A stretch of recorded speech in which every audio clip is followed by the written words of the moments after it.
السلام عليكم ورحمة الله تعالى وبركاته.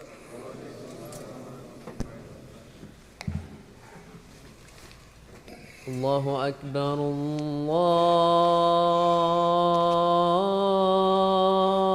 الله أكبر الله أكبر الله أكبر. أشهد أن لا إله إلا الله.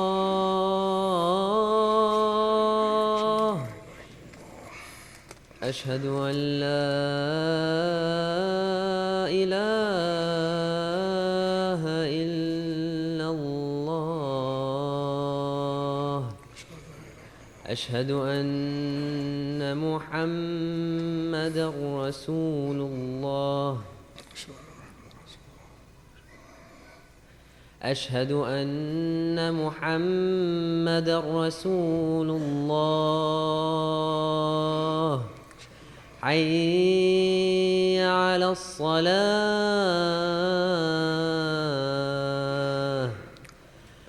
حي على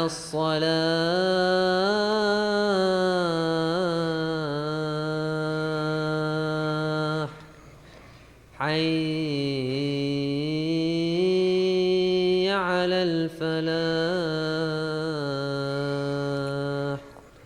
حي على الفلاح.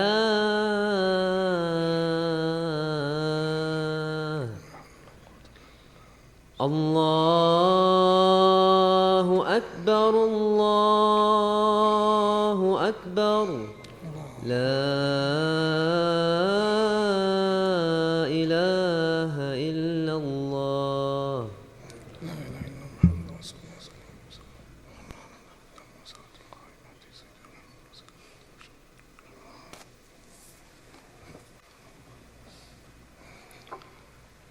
إن الحمد لله نحمده ونستعينه ونستهديه ونؤمن به ونتوكل عليه ونعوذ بالله من شرور أنفسنا ومن سيئات أعمالنا.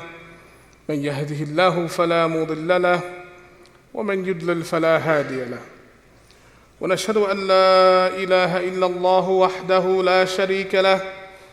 ونشهد أن سيدنا ونبينا وعظيمنا وحبيبنا محمد رسول الله صلى الله عليه وعلى آله وصحبه وسلم. أوصي وأوصيكم بتقوى الله. قال تعالى: أعوذ بالله من الشيطان الرجيم. بسم الله الرحمن الرحيم. وعهدنا إلى إبراهيم وإسماعيل أن طهر بيتي للطائفين والعاكفين والركع السجود. أما بعد. Abdullah ibn Umar radiyallahu ta'ala anhuma, may Allah ta'ala be pleased with both of them, and Anas ibn Malik, may Allah be pleased with him, and Aisha, may Allah subhanahu wa ta'ala be pleased with her, radiyallahu ta'ala anha. They all said in narrations that are recorded in the Sahihain, Bukhari and Muslim,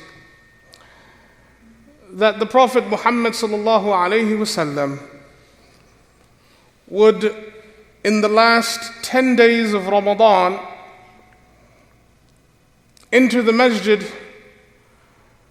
and perform ehtekaf in the Masjid. And he continued that practice from the time of the first year in Medina when the Masjid was built, and he never left it. He never left it until his death, sallallahu alaihi wasallam. And in another riwayah, another narration, also by them, also in the Sahihain, that the Prophet sallallahu alaihi wasallam at times would go into i'tikaf in the middle 10 days of Ramadan and continue from the middle 10 days all the way until the end of Ramadan. So sometimes his ehtekaf, sallallahu alayhi wasallam, would be the last 10 days of Ramadan, and sometimes his ehtekaf, sallallahu alayhi wasallam, would be the last 20 days of Ramadan.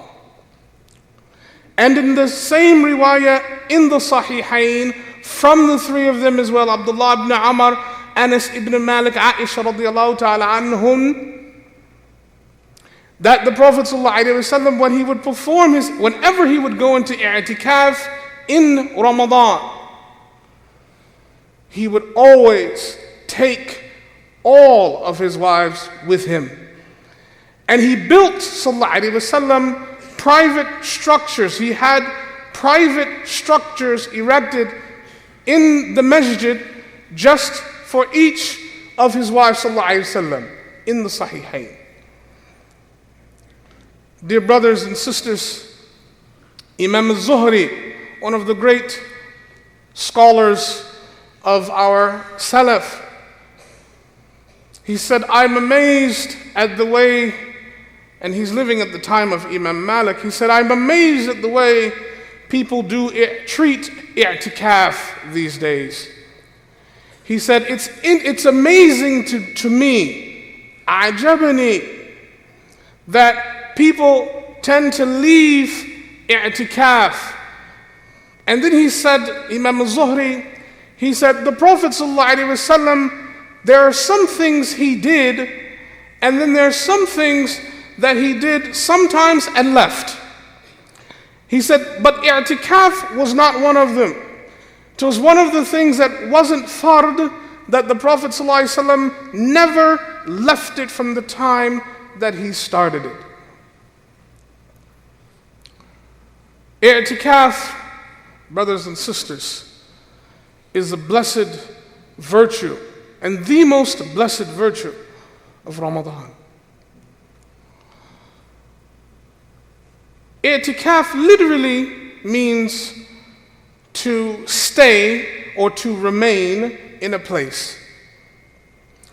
But the shar'an or the shar'i definition of i'tikaf has 4 parts to it, which are very important. First, to stay. And the ulama define stay in 2 different ways. One, stay means that you stay long enough to perform a certain act or certain acts, plural, of ibadah, purely for Allah subhanahu wa ta'ala. That's the first definition of stay. You stay long enough to perform some kind of ubudiyyah to Allah. Whatever that length of time is, however short it may be, 5 minutes, 10 minutes, half an hour, 1 hour, whatever. The second definition of stay is offered by Imam Malik himself, radiyallahu ta'ala, who has a more stricter definition for stay, or to remain. Imam Malik's definition was that staying, as it relates to i'tikaf, means that you remain for a minimum of 24 hours. Anything less, according to Imam Malik, anything less than 24 hours does not fulfill the requirements of what it means, as it relates to i'tikaf, to stay. So you have 2 definitions of stay. One is a very strict definition, Imam Malik's definition, that it's minimum 24 hours. Anything less cannot be considered i'tikaf. And then the other definition, which is according to the majority of the scholars, the jumhur, stay is any length of time, less than 24 hours, that is purely devoted for ubudiyyah to Allah subhanahu wa ta'ala. On your lunch break, if you're able to go to the masjid, pray salat, you make niyyah for i'tikaf, you stay for salat, that's sufficient for the majority, not for Imam Malik. First part of the definition, stay. Second part of the definition, in the masjid. Masjid. The ulama, the majority of the ulama have defined what is a masjid, in this case, as it relates to i'tikaf. Masjid is defined according to the jumhur, according to the scholars, most of the scholars, as a place where the 5 salawat al-khams, are performed in jama'ah, in congregation. If you're in a place where that place holds 5 congregational prayers, Fajr, Dhuhr, Asr, Maghrib, and Isha, in jama'at, that's good enough. That's the first definition. Second definition is a bit more stricter. The second definition, according to a minority group of ulama, is that masjid here means not only are the 5 salawat in jama'at prayed, but in addition to the 5 salawat, Salatul Jum'ah is also prayed there. So if you're in a place where the 5 salawat are prayed, like a musalla, for example, or maybe if students are on a college campus, for example, right? Or if you're in your workplace, or you're at a place where you have musalla and there's 5 salawat, but there's no Jum'ah there, some of the ulama say you can't do ehtekaf there because Salatul Jum'ah is not performed there. But any place where Salatul Jum'ah is performed along with the 5 salawat. And you might have a place where Jum'ah is performed, but the 5 salawat are not performed there. You couldn't do i'tikaf there either, according to the jumhur, according to the majority. So the minimum is that the 5 salawat are prayed in that space. And the best is that the 5 salawat plus Salatul Jum'ah is prayed there. That's the definition of masjid for the purposes of i'tikaf. So to stay, 1. In a masjid, 2. The third component, therefore, third component is with the niyyah, with the intention. The ulama have agreed, now we reach a point of consensus, ittifaq, ijma', that i'tikaf is not valid without a niyyah, an intention. إِنَّمَا الْأَعْمَالُ بِالنِّيَّةِ. The Prophet ﷺ said, all actions, all of them, are built and dependent upon their niyyah, are according to their intention. Therefore, the person, man or woman or child, must make niyyah, must make an intention for i'tikaf. So, the person who's performing i'tikaf enters the masjid. Yes, there's a dua for entering the masjid. Allahumma aftah li abwab rahmatik. Ya Rab, open the doors of your rahmah for me. And then they make the niyyah at that time, I intend to perform i'tikaf. I intend to perform i'tikaf. Even if the person is going in just for salat, still that niyyah counts in the last 10 days. Even if the person is going in just to perform salatul ishraq or salatul duha, just to pick up something, and they go in and they want to pray tahiyyat masjid, or they want to pray nafil, or they want to read some Quran quickly, still make the niyyah, and that counts. So the niyyah. So to stay in a masjid with the niyyah of i'tikaf, not with the niyyah of anything else. Last, and this last one is a point of ikhtilaf, a point of debate. The last condition is while fasting. While fasting. The jumhur, the majority of scholars, the majority of the ulama, with the exception of Imam Shafi'i, rahimahullah. So Abu Hanifa, Imam Malik's position, Imam Ahmed's position, is that the i'tikaf is not valid. Again, the jumhur position, i'tikaf is not valid unless the person is fasting. Which means, for the majority, for the jumhur, that if a person only enters the masjid at night, while they're eating, right, iftar time, and they stay in the masjid, and they leave the masjid before fajr, or before their sawm starts, that's not i'tikaf. They have to stay at least until fajr time, so that they're actually fasting. In other words, and in another riwayah, the Prophet ﷺ always performed i'tikaf while fasting. Fasting. Not at the time where you're able to eat, but some of the fasting day, some of the daytime, must be spent in i'tikaf.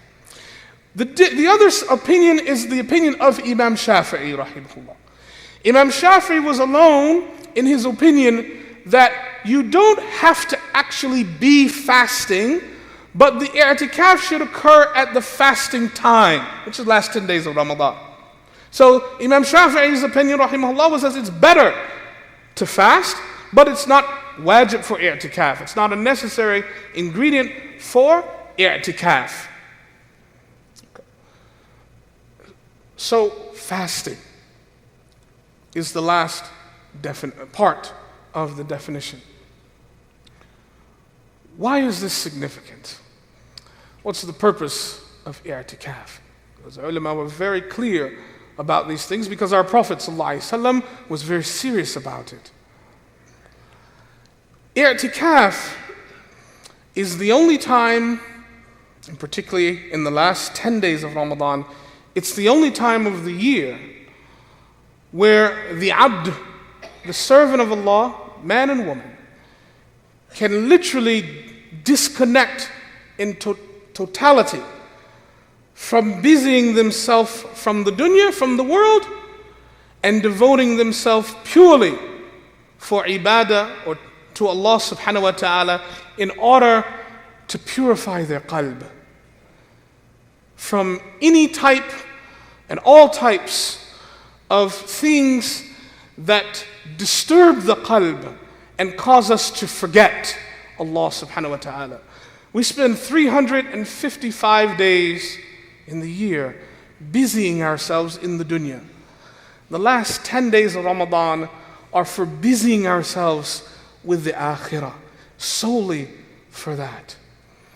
It's very powerful that Allah subhanahu wa ta'ala in Surah Al-Baqarah mentions an amr to Prophet Ibrahim alayhi salam, the ayah I quoted earlier, where Allah subhanahu wa ta'ala says, وَعَهِدْنَا إِلَىٰ Ibrahim.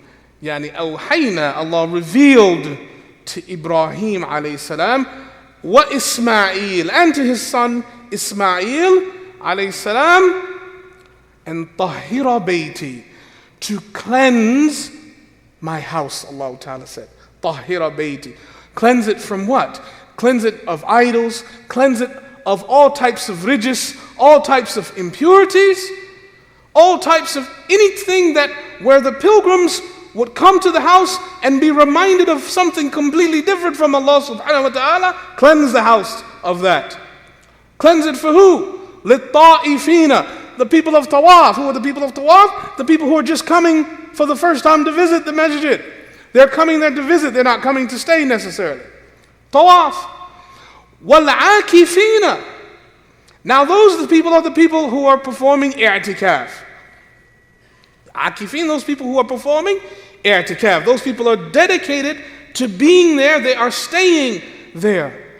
So Allah says, purify the Bayt, purify the Kaaba from all kinds of things that are other than Allah, so that anybody who visits the Kaaba or who's performing i'tikaf and staying in the Kaaba, they purify their own selves from anything that's other than Allah as well.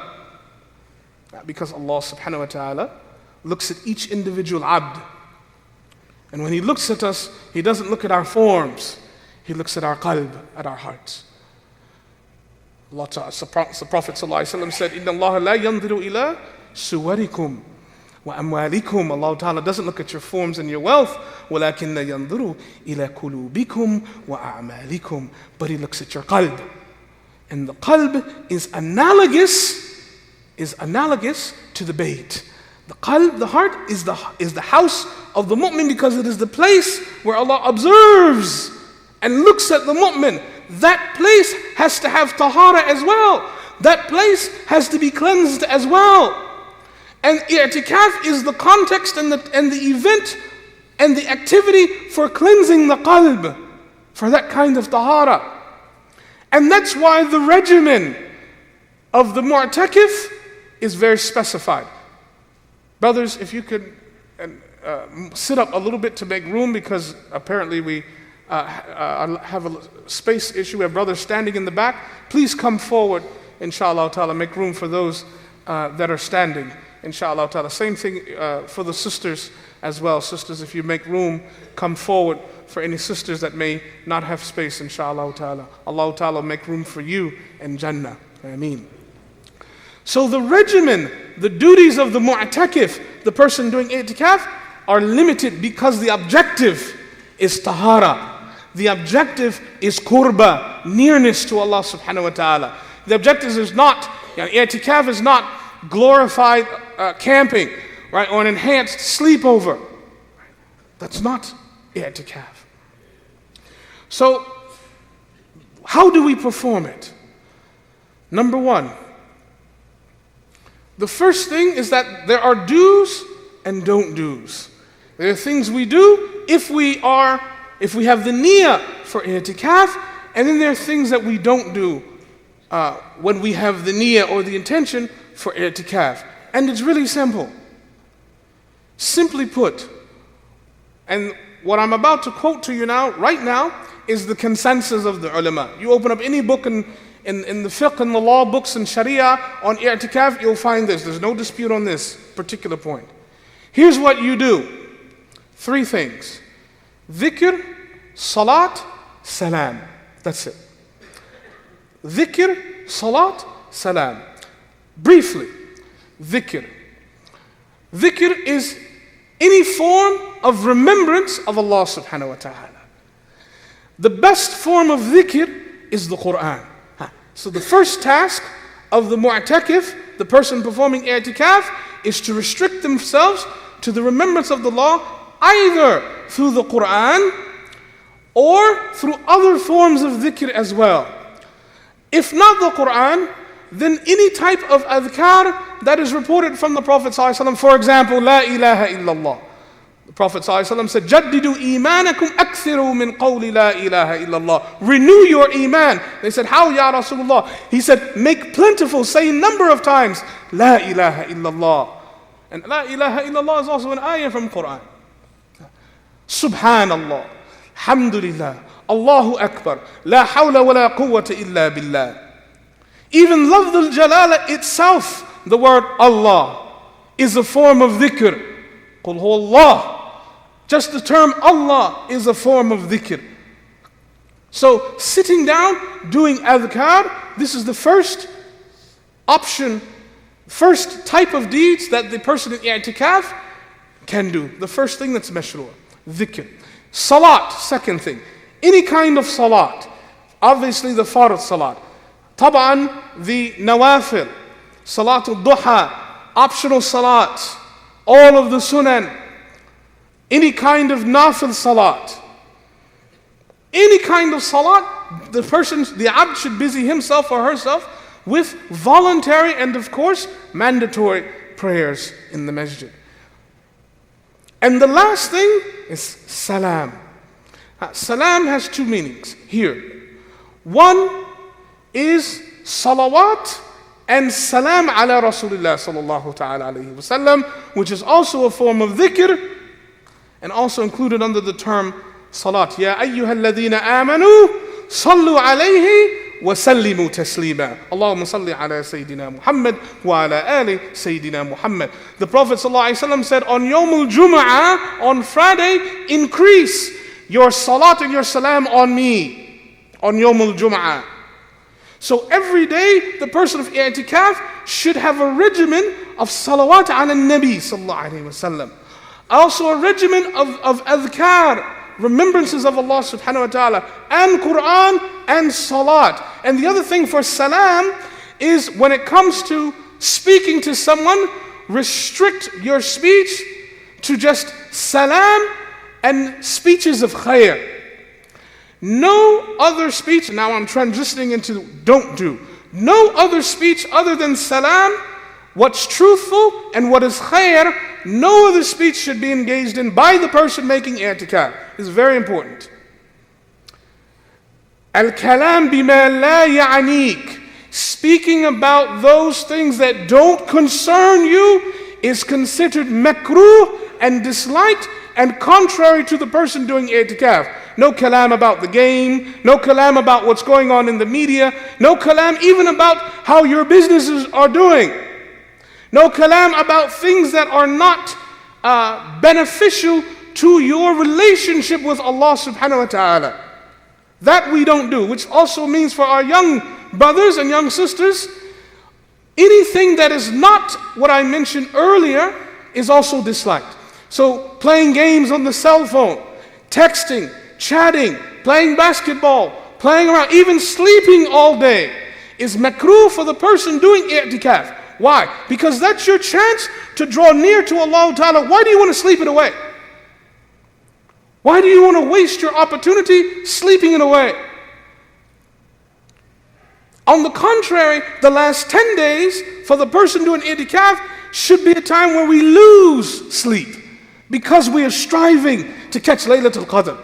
And we're striving to offer more acts of ibadah to Allah Ta'ala. And so in this case, i'tikaf constrains us, restricts us. In a sense, it's like, in a metaphorical sense, it's like the cave. On Jum'ah, as we read about Surah Al-Kahf, and we know from the seerah of the Prophet ﷺ, the cave and the moments in the cave were very powerful and very instructive.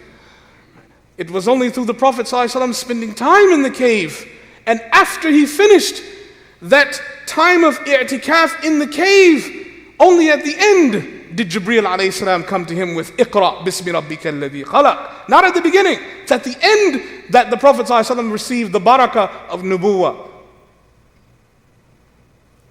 It was the cave and the proper time spent in the cave that offered shelter and protection and barakah to the Prophet ﷺ and Abu Bakr as-Siddiq radiallahu ta'ala anhu when they were fleeing. That moment of solitude, it was a source of protection. I'tikaf is our cave moment. It is a moment for personal retreat, retreating away from anything that busies us from other than Allah, even as it relates to interpersonal relationships inside of the masjid that don't relate to that.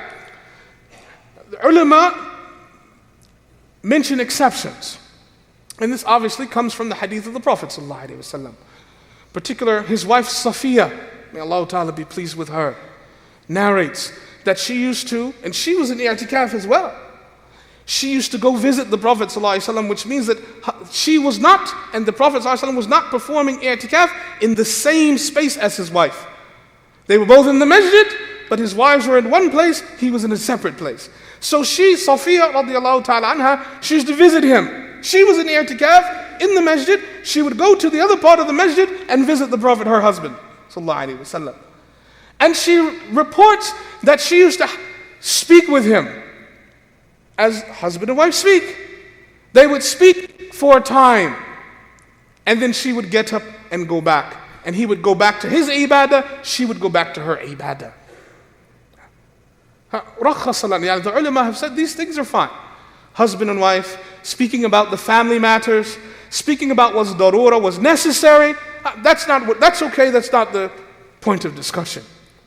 But things that are absolutely not relative to a need, to something related to the family, or to cultivating a relationship with you and Allah, those things, kalam that doesn't pertain to us, we have to eliminate it. Min husni Islam al-mar' tarkuhu ma la yadi. Part of a person's perfecting their Islam, the Prophet ﷺ said, part of a person perfecting, not just being a Muslim, not just being an average Muslim, not just being content with where they are, but perfecting their Islam is tarkuhu ma la yani, is that they leave alone whatever doesn't concern them. Whatever is not relevant to them, they leave it alone. Brothers and sisters, we're in a serious time. We don't know if we'll have another chance at this. We don't know if we'll be given another opportunity like this. We have to take advantage of the moment, teach our wives to take advantage of the moment, teach our husbands to take advantage of the moment, teach our children to take advantage of the moment, whether it's a full 24 hours, whether it's the full 10 days, or whether it's just a few moments. Don't let it go. It's not worth it. You'll thank yourself. May Allah subhanahu wa ta'ala give us tawfiq these last few days. أقول قولي هذا واستغفر الله لي ولكم لسائر المسلمين من كل ذنب فاستغفروه إنه هو الغفور الرحيم.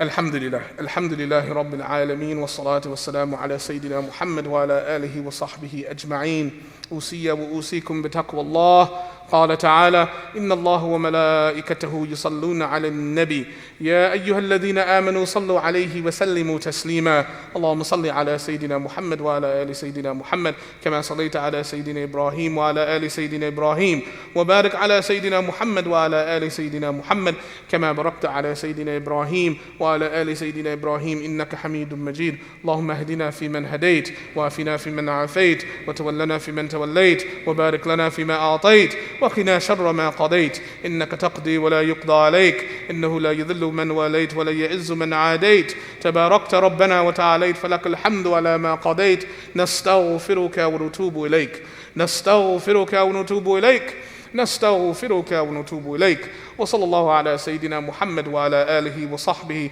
وسلم. عباد الله، اتقوا الله، إن الله يأمر بالعدل والإحسان وإيتاء ذي القربى وينهى عن الفحشاء والمنكر والبغي يعظكم لعلكم تذكرون. أقيموا الصلاة.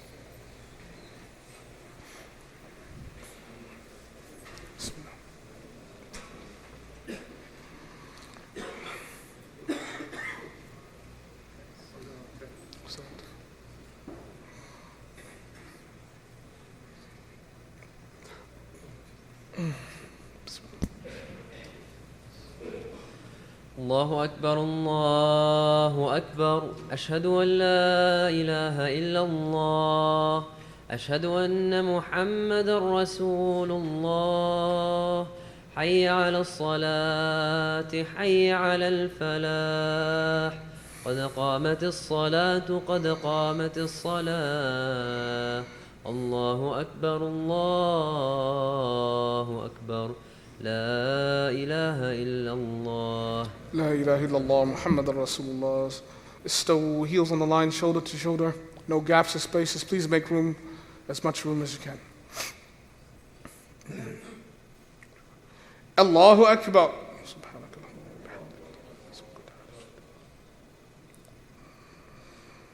الحمد لله رب العالمين الرحمن الرحيم مالك يوم الدين إياك نعبد وإياك نستعين اهدنا الصراط المستقيم صراط الذين أنعمت عليهم غير المغضوب عليهم ولا الضالين آمين. ألم نشرح لك صدرك ووضعنا عنك وزرك الذي أنقض ظهرك ورفعنا لك ذكرك فإن مع العسر يسرا إن مع العسر يسرا فإذا فرغت فانصب وإلى ربك فارغب. الله أكبر.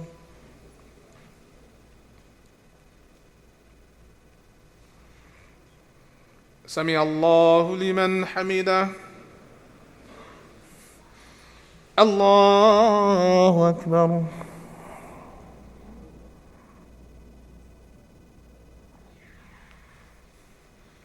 الله أكبر. الله أكبر.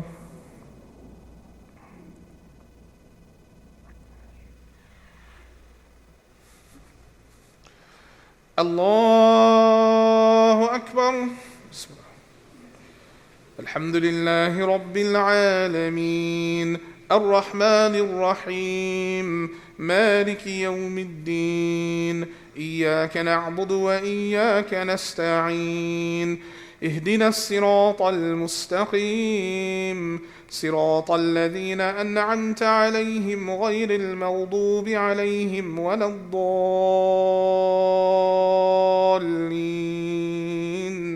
آمين. إذا جاء نصر الله والفتح ورأيت الناس يدخلون في دين الله أفواجا فسبح بحمد ربك واستغفره إنه كان توابا. الله أكبر.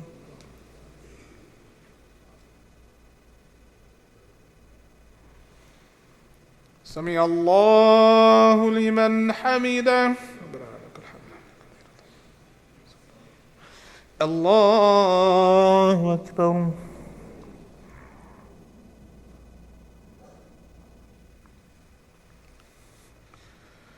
الله أكبر.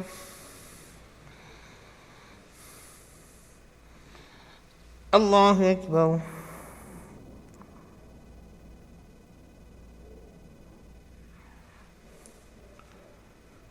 الله أكبر. التحيات.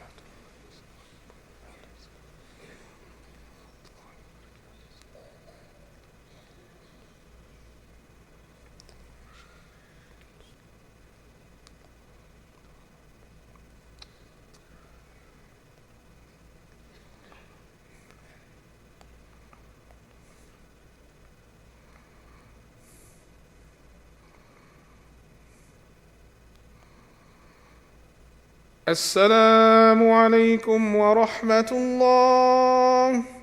السلام عليكم ورحمة الله. استغفر الله. استغفر الله. استغفر الله.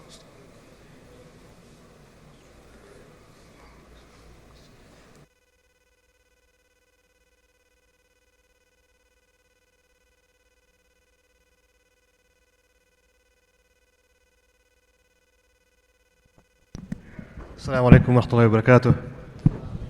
Jazakallah khairan, Shaykh Khalil, for the khutbah. It is with great sadness that Shaykh Khalil will be leaving the Dallas area. Alhamdulillah, he has been accepted on a position at Harvard.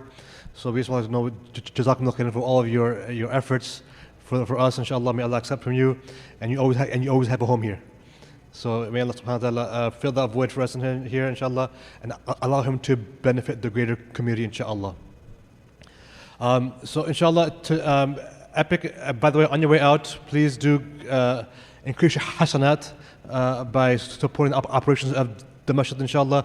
At least $20, inshallah, in Ramadan. May Allah multiply for you, inshallah, more, inshallah. So every night we have Qiyam program here at Epic, starting at 2:45 and ending at 3:45. Inshallah, we have a slew of Qur'an who will be here. So inshallah, please take advantage of that. Everyone's looking forward to seeing them in there, inshallah. We also have tomorrow for the kids, we have an Eat Story Time. There's also a quiz competition for the youth tonight and tomorrow night. The details are on the flyers that have been emailed out, inshallah. Tomorrow we have a quiz competition. We have an Eat Story Time for the kids under the ages of 7. So it's during the daytime. The exact timing is, give me 1 second, I apologize. That is at 12:30, inshallah. There is the Eid story time. We have the khataras, inshallah, after Al-Fajr tomorrow, inshallah, and on Sunday. There was a general body meeting scheduled for tomorrow, but that is going to be rescheduled, inshallah. Tomorrow also we have the community iftar. Everybody is welcome to join. Sunday is the last day for submission for the calligraphy competition. That will be on after Asr is the last time that you can. That is the time to submit all of your works for that, inshallah. Eid, that will be, as we all know, Epic goes by the global moon sighting. Inshallah, that will be announced then, inshallah. And Jazakumullah khairan. The rest, all the announcements are actually on your way out. You will see there is a basket for sale. Eid gifts for your neighbors. So we have purchased some gifts, inshallah, that you can give to your neighbors to share Eid with them, inshallah. That's from the outreach committee. Jazakumullah khairan. Assalamu alaikum wa barakatuh.